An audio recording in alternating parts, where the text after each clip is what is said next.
welcome to yet again another Hermetic Journeys episode for Emblem 28. We are really, really excited to be here. Well, I am, since this is the second one that I am doing. Even though it's only the first one you're seeing, because what happens is Anna, our new co-host, Anna's going to be the co-host from now on. So, yeah, Anna, quite awesome. She came to visit, and so we did Emblem 29, because I had done Emblem 28 already. We did Emblem 29, and we had so much fun doing it, and it was so good. She did such a great job. We were doing Emblem 28. So actually, this is the second Emblem, the second one she's doing, even though it's happening first. But time is an illusion. Lunchtime, doubly so. Right. So let's, you want to remind people that's it? I do indeed. Please like and subscribe. We are so close to that 500 mark. We're probably already there, but you know what? Heck, let's forget about 500. Let's move on to 600. 600 likes and subscribes. It's really going to be wonderful for us. We can give you more content and educate you more on these lovely emblems. Very good. Thank you very much. Yeah. And don't forget, we also have Hermetic Journeys merch, which is at www.hermeticjourneys.com/shop. Okay, and there's the thing up there. All right, so let's take a look at the emblem. I'll read the motto, and then Anna will read the epigram. So the motto says, "The king, sitting in a vaporous bath, is bathed and freed from melancholy by Pharut." Well, we don't know why the king is melancholy. We'll get to that. And who's Pharut? We're going to find out. Anna, if you would read the epigram for us. Sure. Prince Junik, armed with the lion's strength, grew melancholic and morose at length. Pharut is sent for to contrive a cure, who by a vaporous bath does health assure, which means by frequent use wrought good effect, and his distempers wholly did correct. All right. Most excellent, my new co-host. Oh my goodness. All right. We see a king sitting inside what appears to be a sweat box or chamber. Now, in virtually every alchemical text I've read, the king typically represents gold. Here, he is being subjected to a type of sauna, or maybe it can be compared to a form of distillation. But we'll let the Hermetic Journeys team chew on this. Okay. This emblem is really kind of talking about the plight of King Junik, all right? He's sick. If something happens to him, he's sick, and then he has to be made whole again or healthy, right? And according to the stalwart researcher, H.M.E. de Jong, whose wonderful book about Hermetic Journeys, about Atalantophugians is highly recommended. The name Junik is an Arabic word that means vitriol, and the substance is used in the alchemical process having to do with the dissolving or purifying of gold, right? But more than this, we mentioned it several times. Vitriol is an acronym. We've spoken about vitriol in previous videos. It's an acronym. It's Latin, which means vista interior. Vista is V is W in Latin, right? Something like that. Vista interiora terrae rectificando in venes occultam lapidem, meaning visit the interior parts of the earth.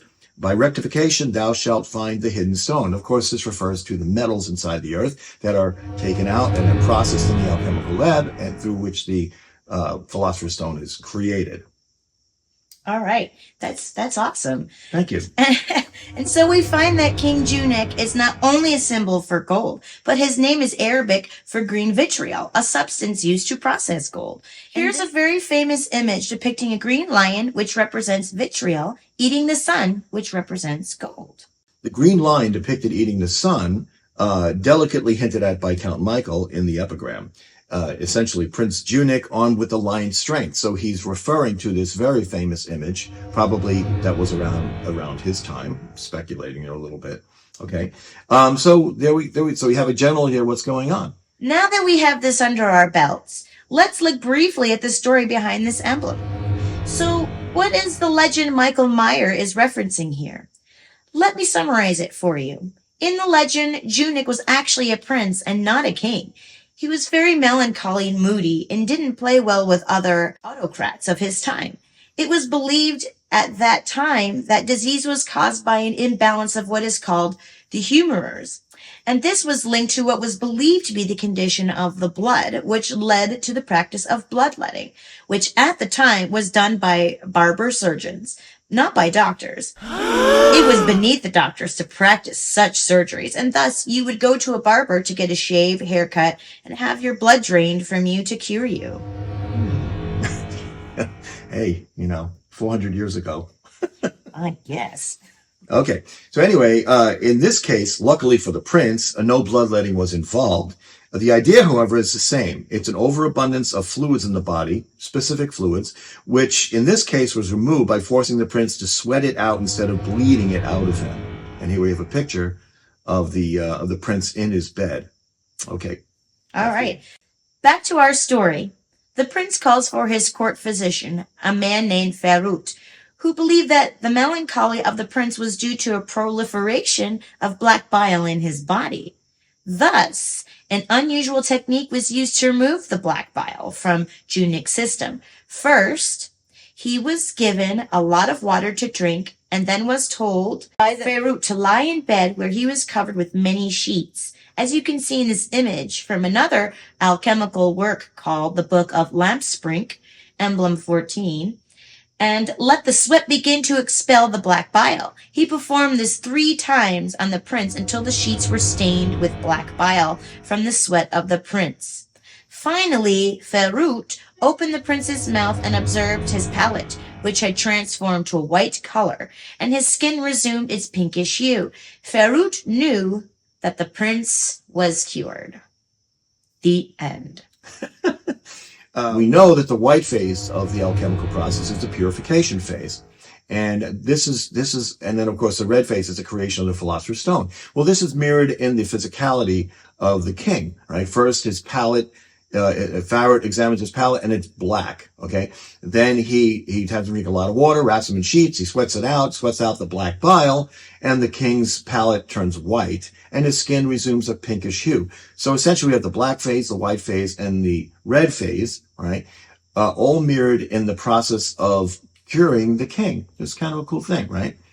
So what we're looking at here really in Emblem 28 is the process of transmutation. We've spoken about this many times, and it really is primarily metaphorical. It's becoming the best person you can be. It's a spiritual transformation within the alchemist, right? Or within ourselves. Okay? Anna? All right. So now that we have the background on this story, let's let the Hermetic Journeys team have a crack at this very simple yet very deeply complex emblem. Take it away, team.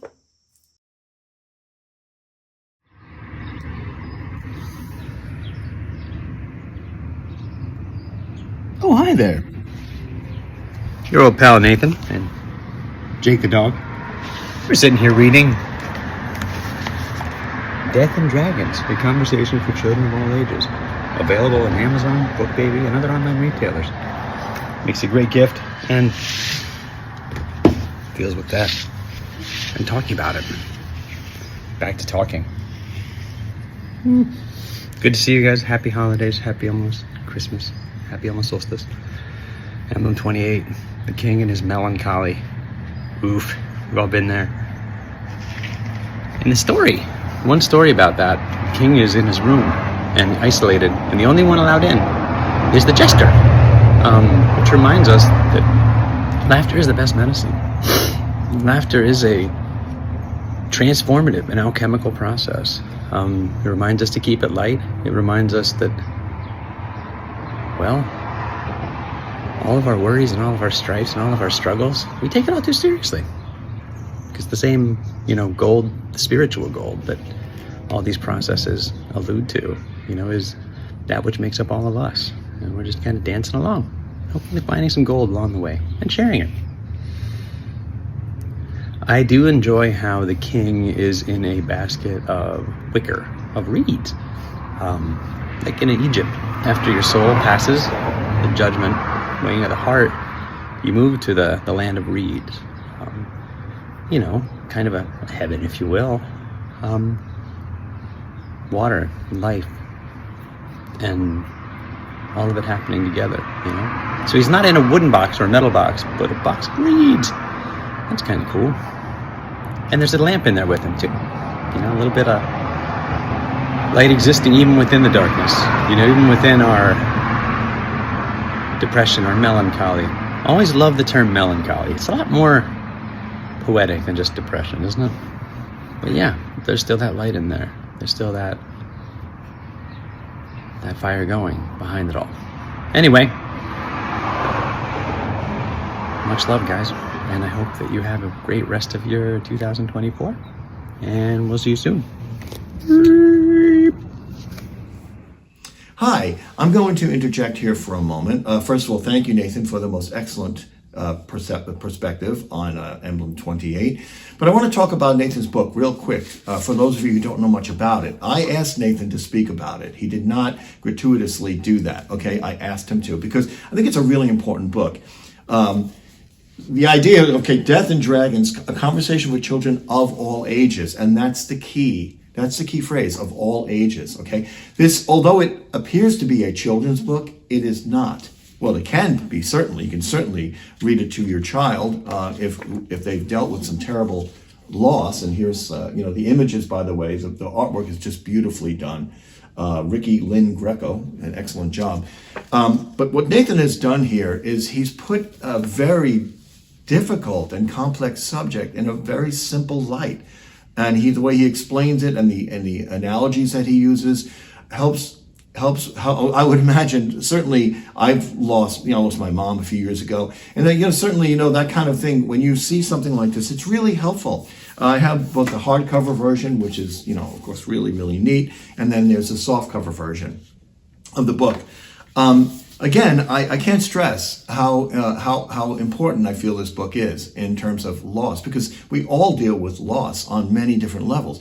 And this doesn't have to be about the death of a loved one, although its focus is that, of course, and conveying that to a child, okay? But we're all children, right? And when you lose somebody, you feel like you're a child again. Your emotions, you're overwhelmed, right? Well, this book is a wonderful, wonderful way. Nathan's done a wonderful job of introducing that subject, a very delicate, very complex subject, not only to children, but to adults, or any kind of loss. You break up with somebody, or somebody, somebody goes away, moves away or something. So again, not to beleaguer the point, certainly I would highly recommend this book. I'll put links to where you can how you can purchase it in the comment section of the video. All right, and of course I have things on the screen here. So please definitely check this out. Thank you. Thank you for your indulgence here, and let's get back to the program. Great job, Nathan. Thank you so much, Nathan and Jake, for your very informative perspective. Now let me introduce Maddie to discuss about her Celtic perspective of Emblem 28. Take it away, Maddie. Hold the phone. I know where the king is. He's in the cauldron. No.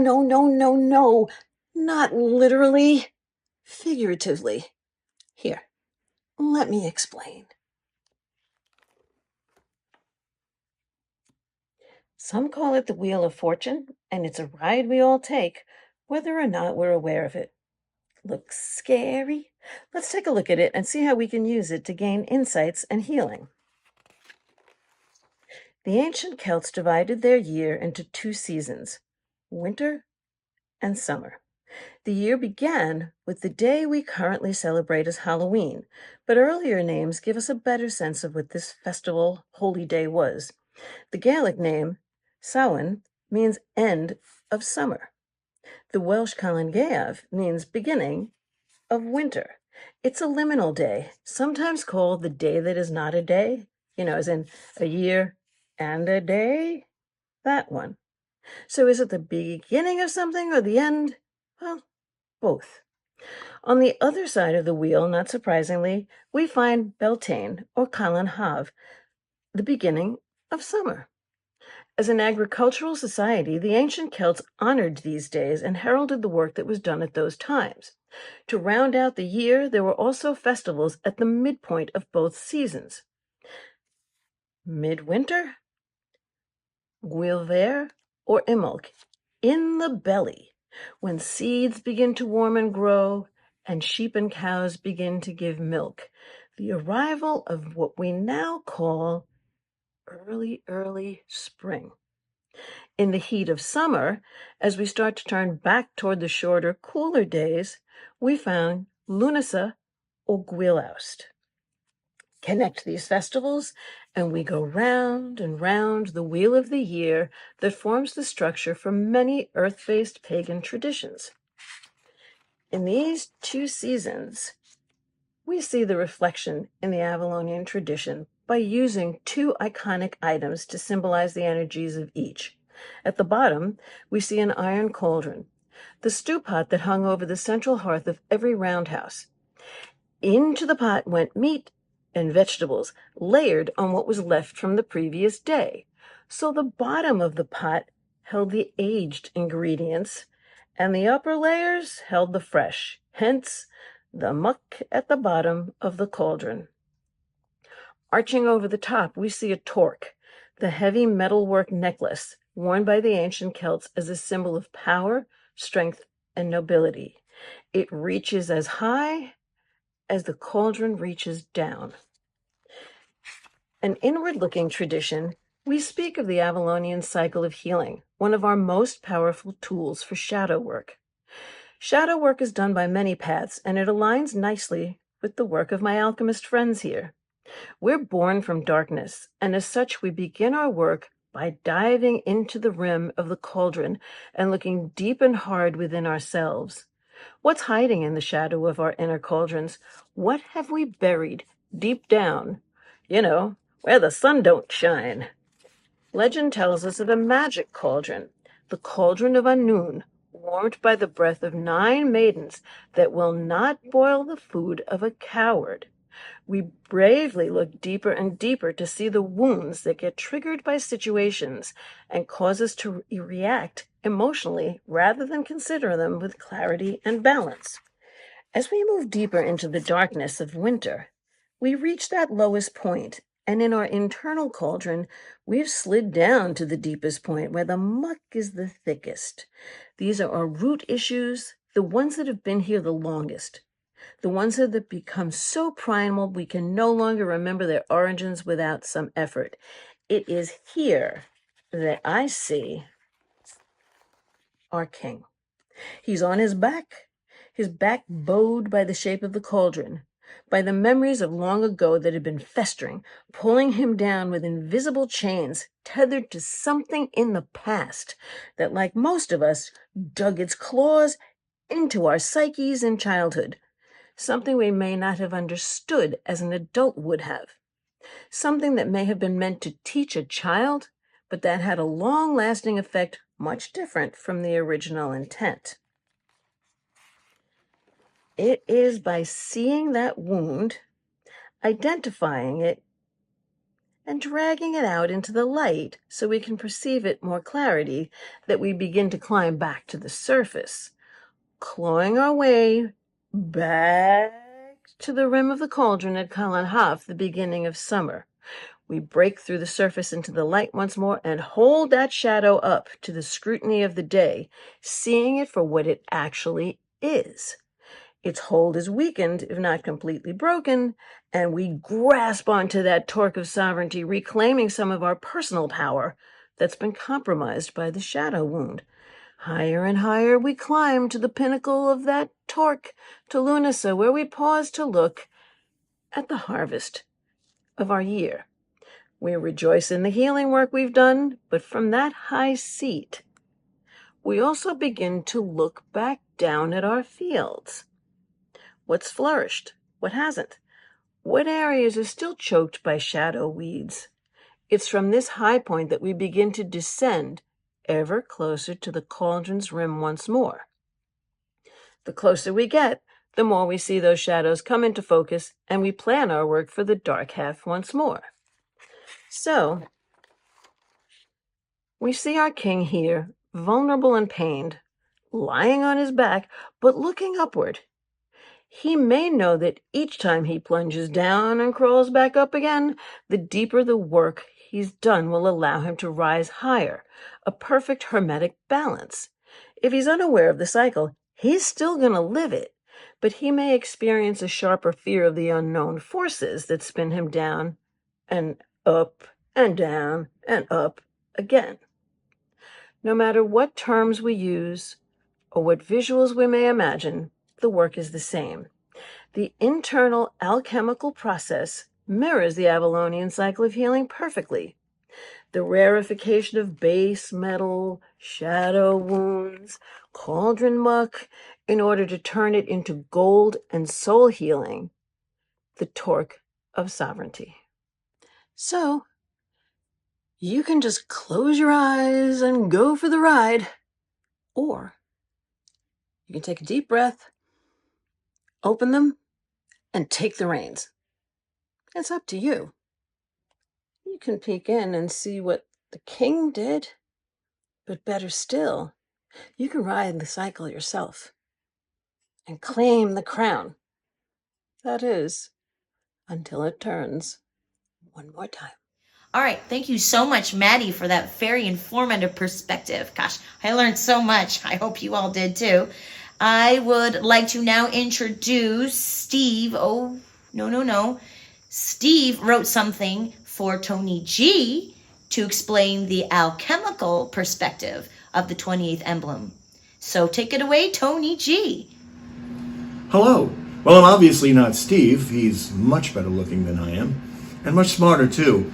But I'm going to do my best to present his presentation to you, as he sent me his notes because he was unable to do a video contribution for this particular emblem. He will, however, be an Emblem 29, without a doubt. We miss you, Steve, for this emblem, certainly because I'm presenting this. I hope I do you justice. In any case, so I'm going to be reading you some of his notes here based on his perception of this particular emblem. And Steve is always amazing. So he says here, of course, reiterates, the king is sitting in a vaporous bath and is freed from the black gall by the physician Pharut. He said the meaning of the word Pharut is hard to find, but it is, as the text relates, a physician's bath, a cleansing bath for healing purposes. All right, I think that's key here. The discourse, now remember the structure of the book is that there is a motto, which is a title. There's an emblem, of course. Then there is an epigram, which is a little poem, which encapsulates the emblem. And then there is a 2-page discourse that Count Michael goes into. And Steve is diving into the discourse here. So diving into the discourse, right? So the discourse by the author says, there are 3 concoctions in man. The first in the stomach, the second in the liver, the third in the veins. There are likewise as many universal evacuations of excrements, which are correspondent to them and daily carry of their superfluities. Namely, the first by stool, which is proper to the first concoction, the second by urine, which belongs to the second, and the third by expiration, which is essentially bodily sweat. Obviously, from the engraving of this emblem, we see a sick king in a heated steam bath, or a sauna-like bath, for the purpose of sweating out toxins. Getting somewhere here, you say? This is an ancient remedy. Now, it's funny, Steve relates a story here that when he was a kid and he had the flu, his mother would put him in a really, really hot bath, as hot as he could stand, all right? And then wrap him in blankets and sheets and stuff, and, you know, overnight he would sweat it out. He'd wake up and the bed would be sweaty, but he would be cured. And I remember my mom doing the same thing. So I'm totally with you on this one, Steve, okay? Now, so he goes back to the discourses, but the discourse by Meyer also says that metals can also be heated and cleansed of its black bile through such a bath. Steve asks, how can this be? The king here, whose outer garment is vile black bile clogging up his body, is recognized as the subject of the wise. So through a sublimation applying the proper degree of heat, he is cleansed. So the alchemical operation here, as Steve is stating, is sublimation. That's what the emblem is illustrating, okay? So the subject of the wise has to be recognized as a king, despite his appearance. What do alchemists make gold out of, Steve asks. It's out of lead. It's made out of lead, right?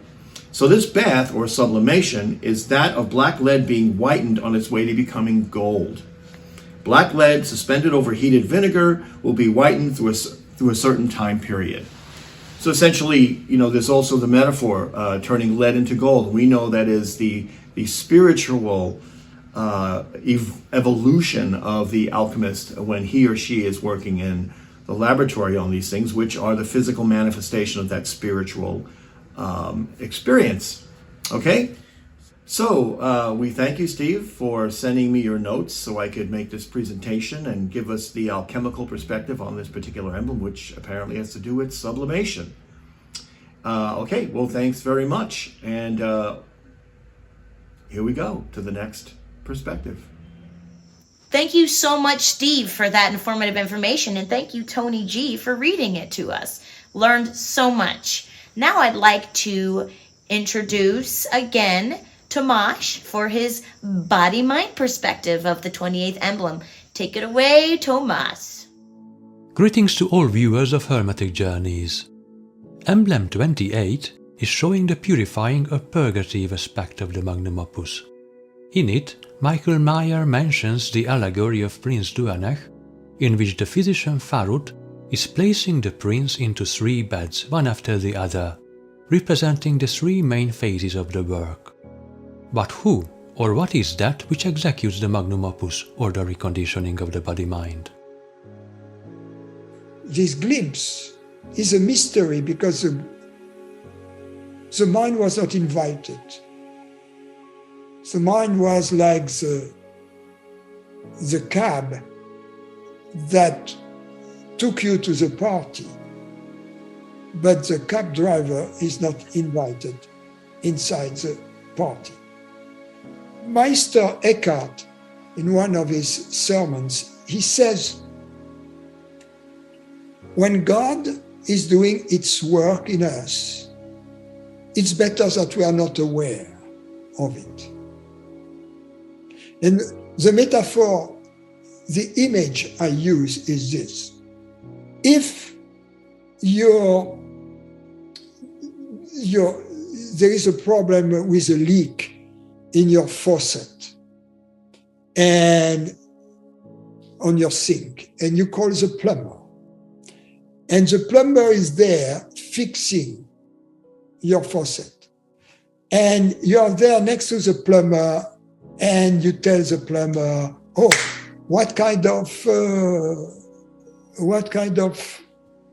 soldering agent are you using? What kind of thread? Or are you using Teflon or something else for the?" And you ask all these questions. The plumber is going to say, "Shut up." Punch you in the head, yeah. Or alternatively, he's going to charge you double for his time. So it's better if you tell the plumber, "Okay, welcome, here is the sink, take care of my business," and you leave the plumber alone. So it's the same. God is a plumber. Let God do the work and enjoy life. And this might be the reason why we never find detailed instructions about the steps to be taken, even if we understand the metaphors. The main goal is to only give a minimal understanding to the mind, so it won't resist the process. At the end of the discourse of the emblem, Dr. Meyer briefly mentions an adventure of Odysseus. He most likely read the Latin version of Homer's Odyssey in his teenage years, as a form of Latin practice.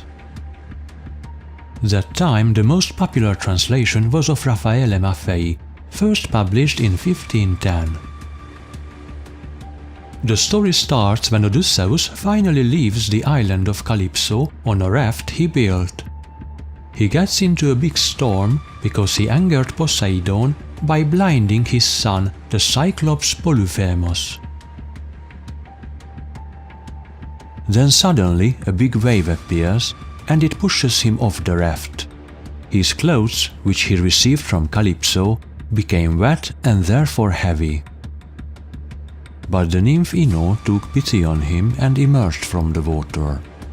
She gave him the advice to strip off all his clothes. She also gave him a veil that grants him invincibility as long as he stretches it beneath his breast. I have mentioned in previous videos already that the motive of floating on water often represents the state of benevolent indifference, an attribute of our reality. Leaving his raft and clothes behind means letting go. The nymph Ino also told him that instead of swimming, he should just let himself to be driven by the winds. This is also a reference to benevolent indifference, not getting involved with phenomena. We see the same motif in Emblem 31 of Atalanta Fugiens. The king is floating on the water. You can only stay on the surface if you remain motionless. As soon as you start to flounder, you will sink. And don't forget that Odysseus himself was also a king, the king of Ithaca. Now back to the storm. After Ino, the goddess Pallas Athene also came to the rescue, which is not surprising as she and Odysseus were like BFFs in the Iliad. Athene made all winds cease except the northern one Boreas, which carried Odysseus to the destination in 3 days. The wind carries it in its belly. In the video for Emblem 23, I identified Pallas Athene as higher reasoning. So no wonder that she can calm the winds and the sea. When Odysseus finally reached the land, he was naked, but from his eloquent language, Princess Nausicaa immediately realized that he isn't just anybody, so she gave him the luxurious clothes he deserved. Thank you so much, Tomas, for your perspective. I learned a lot, and I bet we all certainly learned a lot as well. Now, I wanted to thank everyone for tuning in today to Emblem 28. I know I learned a lot from it, and I'm sure you all learned a lot too as well. So please, please, please do not forget to subscribe and like this channel. All your subscriptions and your likes really helps us out so that we can get you more content, so that we can learn more about these emblems, because they're very, very fascinating. I'm very, very glad to now be your new co-host for Hermetic Journeys. And I can't wait to bring you guys wonderful information just like TonyG does. And I look forward to the future of Hermetic Journeys. Thank you so much for tuning in. Once again, do not forget to like and subscribe. Have a fantastic day, night, wherever you are, whatever is going on. I hope it's great.